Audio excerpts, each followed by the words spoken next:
Welcome to another pre-show, everyone. Gather round, gather round. Yeah, what can I tell you? It's Mardi Gras season. I could have been out dancing this evening, but I decided instead that the show was more important than my having a good time. Seems seem pretty. Seems like you were having a good time. I don't know, Charles. I don't know. You're I had a suspect. well, I had a very good time last night. As a result of which, I'm a little loggy today. Hmm. Let's see. And if that weren't enough, I have sixpence, jolly jolly sixpence. Hmm. Yeah, I've got sixpence. sixpence to last me all my life. Sixpence, none the richer. That's right. The moon and sixpence. I don't know Let's the see. reference, but I'm sure it's a good one. It's a novel, The Moon and Okay. Sixpence. Sixpence. The sixpence coin had a proud history. Why? That's a weird Because number. you think so? I mean, not compared to like a nickel, right? Like, I mean, two sixpence is 12. It doesn't end up being substantial or something. I don't know. No. If you had two sixpences, then you had 12 pence. How many pennies made a shilling? I I don't know how many pennies make a shilling. What? 12 pennies make a shilling. Eh, So sixpence is half a shilling. Now, 20 shillings, 20, if I remember correctly, 21 shillings make a pound. So British have pennies? Not anymore. Well, yes, they do. The new pence. They decimalized 100 pennies to the pound in 1971. Okay, this is all very confusing. Well, it was meant to be. That was how the English kept people from emigrating to England. The currency was so confusing, pounds, shillings, and pence, that That's people would it. get to England and they'd be like, "What? I don't get it." Are you You had to serious? be, yeah, you had to be really smart to be English back then. And if that weren't enough, Australia, New Zealand, and South Africa all had pounds as well, and they were all the same way. Wow, my mind is blown right now. I thought it might be. You know, when Canada adopted the dollar, the Canadian dollar, how or when? very early 19th century, because they were close to the United States, and we dumbified them. How many how many pennies are in a pound? Today, 100, What did it used to be? 200 and something. Uh, 12 times, 21 times 12, whatever that is. How many sixpences in a pound? Well, let's see, there are 240. There are 240 pennies in a pound. So that would mean that there were 480 sixpences. Ah, And this see, is fun times doing math on the show. they would figure the prices would be like 17 and sixpence, which meant 17 shillings 6 pence. 17 shillings? So wouldn't that be 34 sixpence? Yeah, I thought two sixpence were in a shilling. Did you say that? no, yes, two sixpences in a shilling. So 17 and sixpence would basically be 17 and a half shillings. I thought it would be 34 shilling. I don't know. This is crazy. I'm never. All I know is I'm never living in the UK now. This Well, is they don't have them impossible. anymore. Well, you could now. They have Oh. 100 pennies to the dollar. They dumbed it down for American tourists so that we would know what we were doing. Wow. Otherwise, we would get confused. It would be hard for us. But they made it easy. They were kind. You know who invented the pound shillings pen system? I can't imagine who. The Romans. Why? What? How could they influence? Okay, so Well, Britain was in a continent called Europe. And at one time, most European countries, because of the Romans, had pound, shillings, pence. France had it until the French Revolution. The livre, the sou, and the denier. And the funny thing is, if you look at the way that pound, shillings, and pence were um, abbreviated, there's an L for pound, librum, Latin. The yeah, S for solidus, shilling, sou, and then D in the old way of writing it for denier, or denarius. okay. So went all the way back to the Romans.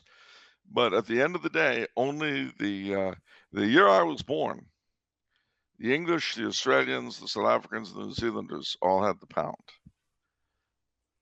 And by the time I was 15, they all had dollars except for the British, who still called it a pound. All right. Feel better now? I guess so. How many pennies in the South African rand? I don't know, 37? 100. I'm just out of it, man. I'm just struggling right now. I'm here to help you through pounds, shillings, and pence. And it goes, one of the gags, there were 240 pennies in the old pound. And then when they decimalized, there were 100. So a running gag was, for comedians would be, there were 240 pennies in the old pound, 100 in the new one. We got the extra 140. That's what I wanted. That wasn't me.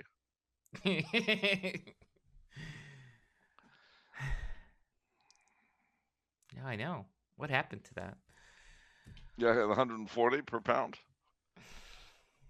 That was stolen by an English politician named Irving. All right. All right, let's get to the questions. It's you can't just get to the questions when it's carnival season. You should be dancing. There should be women and children dancing behind you, and waltzes and confetti being thrown, and a parade right through your office. Carnival season goes on, like it starts this early? Yeah. Well, depending on where you are, but in places that really celebrate it, oh yeah, except all of Septuagesima is Carnival. Nice. Have you done anything for Carnival? In a sense, yes. Last night I was at a party, and unfortunately, because of the way things went yesterday, I really was not in a position to have a full meal. And then I got up to Vienna, met some people, friends of mine, and I drank a lot of gin on an empty stomach.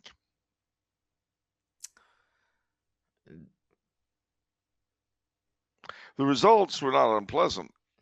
Were not unpleasant. Okay, I was thinking the results were going to be unpleasant. No, the results weren't unpleasant, but when I woke up this morning, I wasn't happy. I see. Yeah. And I've been sort of loggy all day. No, but yeah, you're a heavyweight. You're a. Oh, thanks. See these? Yeah. Real. Yeah. No implants. It's all me. It's true. You see a lot of guys running around with implants, for their double chins. Yeah. I grew these myself. All right. Is that weird enough for you? I've heard it before. Yes, you've bragged about your chin before. Yeah. Oh, I've got several to choose from. Yeah. Chins, excuse me. Yeah, plural. Yeah. All right, we have a lot of fun questions from Daniel, which we're going to get into right now. I know you're going to love these questions, Charles. These are really... I'm afraid to. For one thing, you've got a holiday on Monday. On Monday? Yeah. Federal holiday. Federal holiday? Uh-huh. We don't have off in the Tumblr House Tower. Well, no, you never do. But I mean, in the world outside the tower, it's a big federal holiday. What holiday? President's Day? Well, yeah, Washington's birthday. Okay. I know you hate that they combine them, but such is the way of things. I think we should have another day in the year called Morons Day. It would celebrate all the great morons in our history. Sounds good. All right, fine. I know you want me to answer these questions, and I've been delaying as long as I can. But yeah. all right, fine. Go ahead. It's okay, Charles. We'll get through this. I don't want you to be scared about these questions. I'm frightened. All right.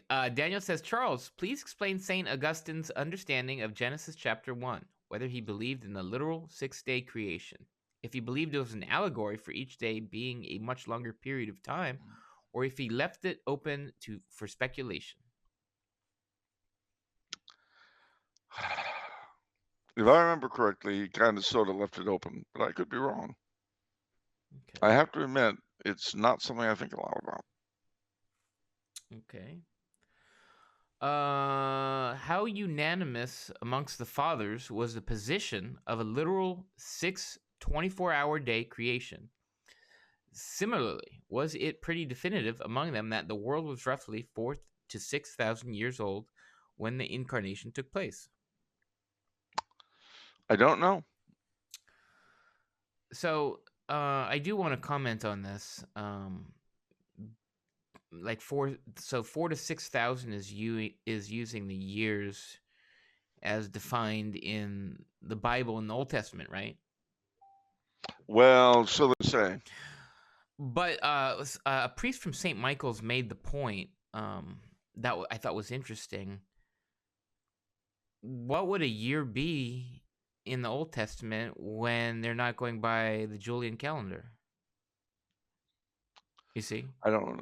Yeah, but I don't pretend to know. You know what I mean? Like. So I think that's like a big. That's an interesting question. But anyhow, I don't know. Food for thought. Yeah, So I mean, it's it's something I could look into, but I just don't have a proper answer. Okay. So you don't know what the fathers thought. I do not. I do not know what if there was a consensus, and if so, what it was. I do not know. Okay. You heard it here first, ladies and gentlemen. I'm not going to peddle some phony view and pretend I know. All right. Another question from Daniel. If I am a man in a foreign land in need of confession, but I have a total language barrier with all of the priests there, what would or could I do? Is a priest able to absolve a penitent if they have no idea what they confessed or can't be sure of their contrition? You would have a hard time, but I don't think, frankly. To be honest with you, I really do not know the answer to this either. I'm really being gotten. If your idea of a good time is stumping the old guy, you're having a great time right now. That's good. We like a good time. No, I'm here. That's what I'm here for. All right. Daniel has one final one for you. Oh boy. I can't tell you how I'm looking forward to it. Go ahead. If a priest is laicized, he can still celebrate a valid mass. It would just be illicit, correct? Right. Correct. And if a priest voluntarily left the priesthood, but then still celebrated private masses, would that be sinful? Lastly, if I was dying at the scene of a car crash and there was a man there who was ordained a priest, but no longer considered himself a priest, he could actually hear my confession validly, correct? Yes. He definitely could. Anyone in priestly orders, when you're in danger of death, can do so. A very famous story about Bishop Butler of Kilcash. Back in the 18th century, he was a convert to Catholicism. His older brother died, leaving no heir in their direct line to the noble title. Lord, I think it was the Dunboynes, and the Earl of Dunboyne, and as a result, the bishop petitioned the Holy See to be dispensed so he could get married, have kids, and continue the title. Well, the Holy See refused, so he threw over the episcopate and became Protestant Church of Ireland and married a chick. Unfortunately for him, they didn't have any children anyway. But one day he was riding in his coach, and this old lady came onto the road and begged him to find a priest because her husband was dying. And she said, "Madam, I am a priest."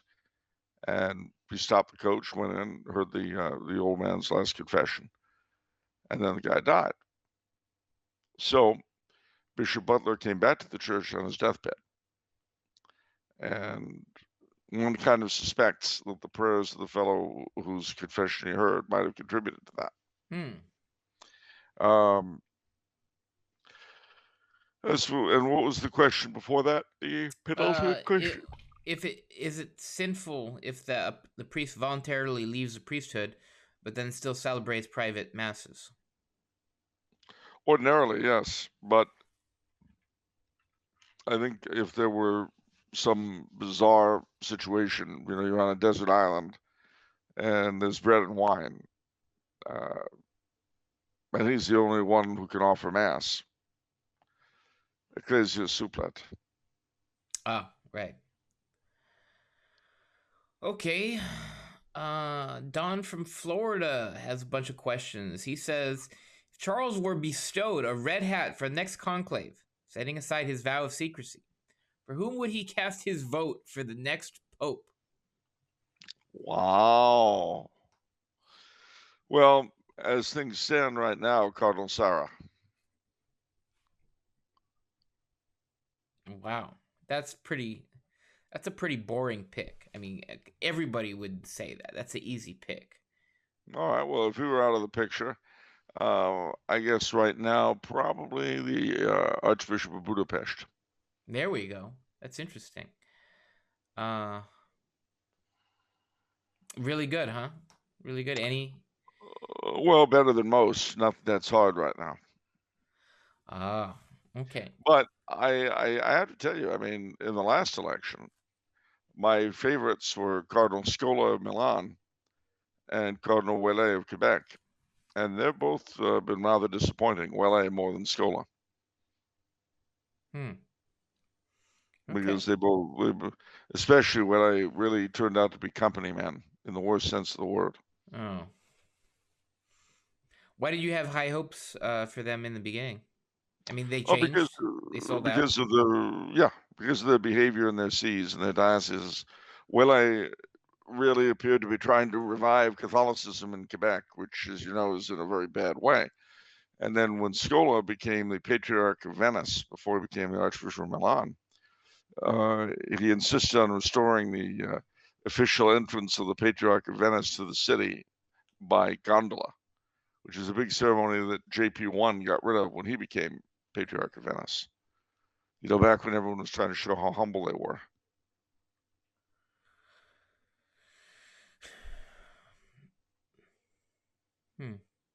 That's okay. I'm used to being disappointed by the clergy. I don't mind. Is there more pressure on a cardinal to sell out to the Vatican or the state? Yeah, but it could be both. And see, that was the thing. When Scola was in Venice, he also got into a fight with the local government about abortion. Yeah, I can see the state part, but how can the Vatican put on pressure if you don't do some of these things? Well, you won't get key appointments. If you, let's say you've got a tremendous interest in the liturgy or in canon law or anything like that, you won't get appointed to it. And it's a very exclusive club. I won't say who it is, but one very prominent European cardinal gets he's called the Pope's friend, because it says no matter who the Pope is. Okay. So it was all for the traditional mass when Benedict was Pope. And now, of course, it's got to be, we need them. Oh. All right. I think All there right. should be an anti-weenie bill passed. No weenies. Hmm. All right. What are your thoughts on the life and work of Nikola Tesla? Secondly, there are rumors he worked on the theory of time travel. For how long have humans been fascinated by the concept of time travel? Well, Tesla was really a shocking individual. Yeah, go on. Get it? Get it? Shocking. Okay. Is the most famous Serbian American of his time, and he's actually got, I believe, he's a quasi saint in the Serbian Orthodox Church. Are you serious? Yeah.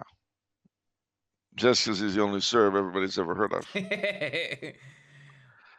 But apparently he was quite eccentric, and his contribution to electrification was huge. He was the one who pushed for AC as opposed to DC in electricity. And there used to be a series of commercials with this actor playing Thomas Edison. And in one segment, he was talking about Nikola Tesla. And he said, well, he and I had a great difference of opinion regarding direct versus alternate current. His views won out. If mine had won out, we would have a power station to convey electricity every 6 miles, which wouldn't have worked. Yeah, I was gonna say it seems pretty small. So, yeah, it wouldn't have worked. So Tesla was a brilliant man. Now, as far as time travel goes, just like Thomas Edison, who was working on a machine to communicate with the dead, often theorists have interesting ideas. I don't know if I got with it. As far as humans' interest in time travel, probably the day after the fall. I think the first time Adam realized how he was going to have to earn a living, he immediately began thinking about the garden. You know, it's yesterday. All my troubles seem so far away. So that's I mean, Nikola Tesla, he's like the ultimate mad scientist figure, though. No, I mean, I know a couple things about him. I know he had plans for a quote unquote, I think, a death ray, like a giant death ray. He also I remember I read a quote from him, a passage. I think Solange Hertz quoted him, where he was talking about electricity and what electricity did, and basically, electricity allows for God powers, as he sees it, that you can do everything through it. You can, eventually you can make the weather as you see fit, which we see people are experimenting with. Was he religious at all? Like, what was his affiliation? he was Serbian Orthodox. Practicing or just in name only? I don't know. I don't know. Yeah. Solange, on the other hand, she actually had a song written in her honor. I know, but go ahead and sing it. Solange, it's been good to know you. Solange, it's been good to know you. Is that enough? That is quite enough. All right. Can we like drop it now? Hopefully. Now, Nikola Tesla. Let me just see that I know what I'm talking about. He was born in Austria-Hungary, and he died in 43. Yeah, it's very sad. Having spent most of his money, Tesla lived in a series of New York hotels, leaving behind unpaid bills. So that's pretty sad, isn't it? Yeah. Let's see. On views on religion, he says, this answers your question. It says, Tesla was raised an Orthodox Christian. Later in life, he did not consider himself to be a believer in the Orthodox sense. Said he opposed religious fanaticism And he said, Buddhism and Christianity are the greatest religions, both in numbers of disciples and in importance. He also said, quote, to me, the universe is simply a great machine which never came into being and never will end. And what we call soul or spirit is nothing more than the sum of the functionings of the body. When this functioning ceases, the soul or the spirit ceases likewise. Okay. Yeah, Well, so sorry to hear that for his sake.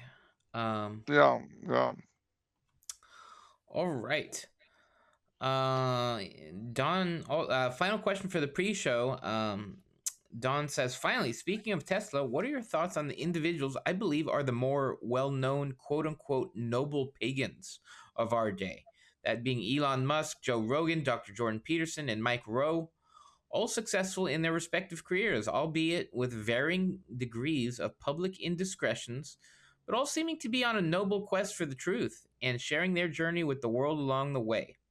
They seem to be more interested in the pursuit of truth than 99% of our church hierarchy. What are your thoughts?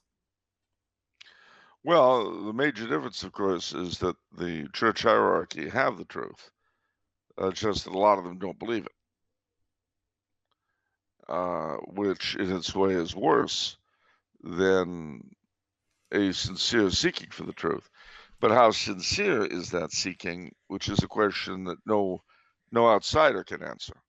I really can't tell how sincere your search for the truth or Joe's search for the truth or Bob's search for the truth is. I really can't tell looking from the outside in. You see, I don't know. I do know that, please God, for their eternal salvations, they find the truth before they die. And of course, I'm happy by whatever the good they do on the way. That's very true. I think it is a question of how sincere. I mean, there might be varying levels of goodwill on different areas. But to me, I see so many people just ignore the question, who do you say that I am, posed by Jesus? I Well, mean, being the person who, shaped the world more than anyone else,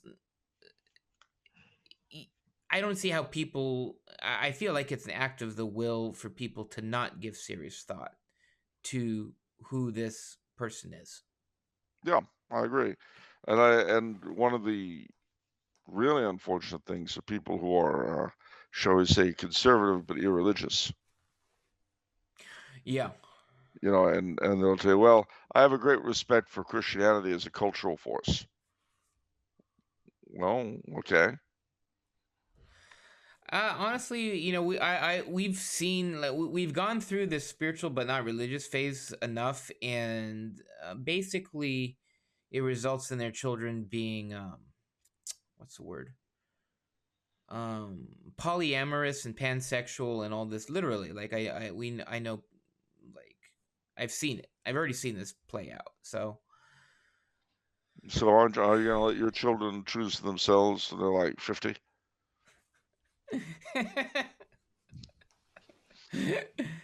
uh, I speaking I mean, of, why don't people take the same attitude with literacy? I don't want to force my child to have to read and write. I think that's a choice they should make for themselves later. so another thought just hit me. I don't know if I should save it for the full episode or right now. I guess I'm just dying to ask you. So we're All talking right. about, who do you say that I am? So, is God a person? What God is the ended up person. happening last God is week? a person of three persons. God is a person of three persons. One substance, three persons. One substance, three persons. Is that what you wrote? Is that what you wrote? That sounds so simple. Like, what's the theological debate then? I mean, you know what I mean? Well, there's several ways. I mean, one is the idea that there's one God who expresses himself in three ways. So the Father, when he's acting, there's like three roles. So I when see.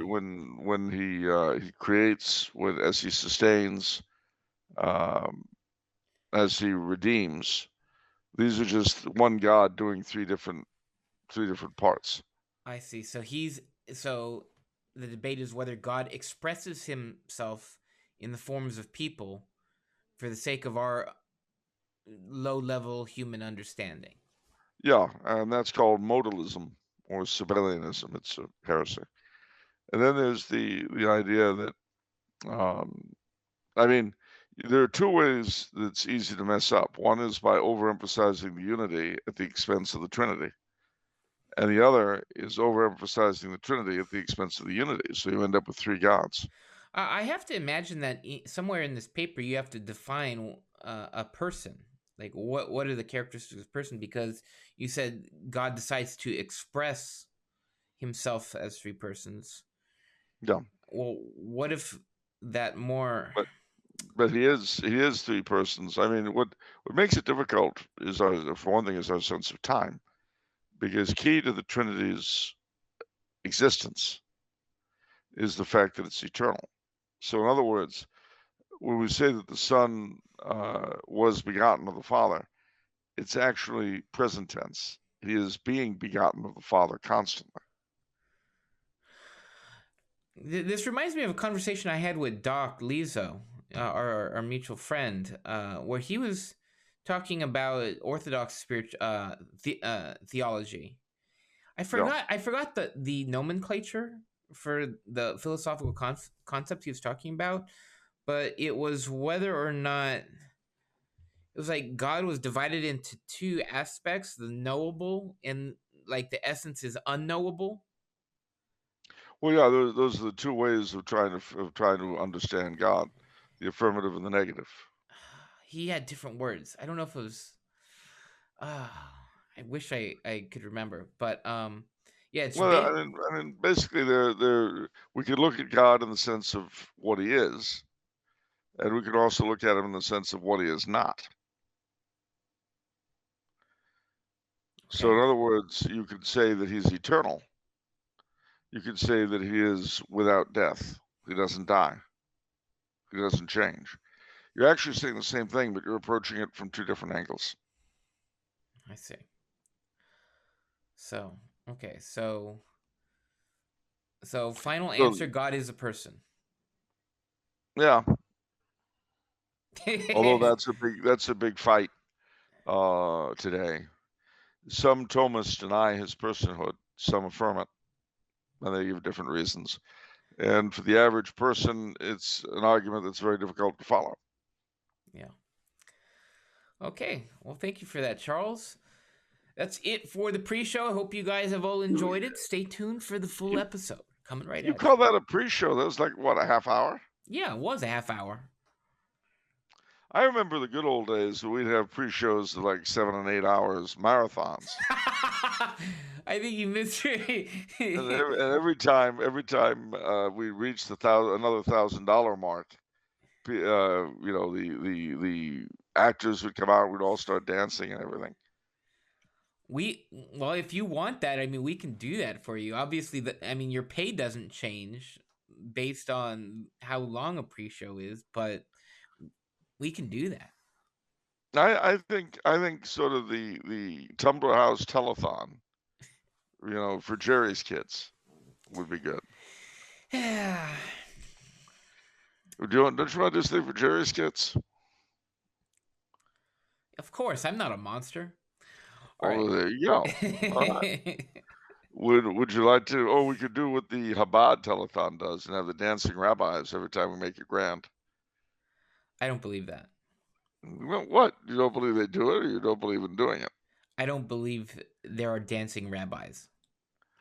Oh, that was a mistake. Oh. You know, every now and then you pull a huge mistake. I'm talking about like Hasidic rabbi, not some of these liberal, ones. I forgot what you call the different types of Jews. Reform, conservative, Orthodox. Yeah. All right. No, we're done. We're done. No, thank you. No, you. This is like Peacock Donuts. I'm sorry. I can't believe I just should have shut my mouth. I just should have shut my mouth. You should have, but you didn't. And so now you're going to find out the truth.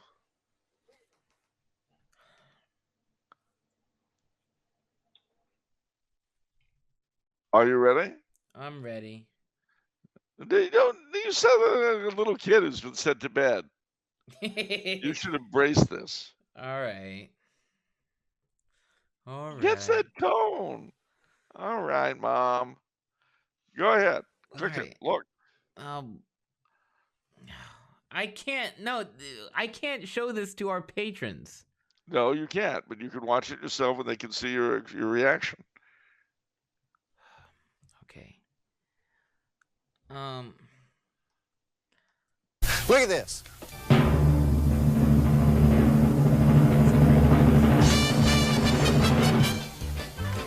Welcome to the 15th annual L'Chaim to Life Telethon, starring Haki Abasara, Roger Barkley, Mordecai Ben David, Jordan Bennett, Mayim Bialik, Yitzhak Biton, Joe Bologna, Sid Caesar, Mel Carter, I don't know if you guys are getting the audio. Gary Coleman, Norm Crosby, all right, Robert Doki. All right. Now, one thing you won't find is dancing rabbis at Mardi Gras. Absolutely. All right, everyone. Stay tuned for the full episode. See ya. That's it? Yes. Okay. But just remember, ladies and gentlemen, the rabbi you dance with may be your own.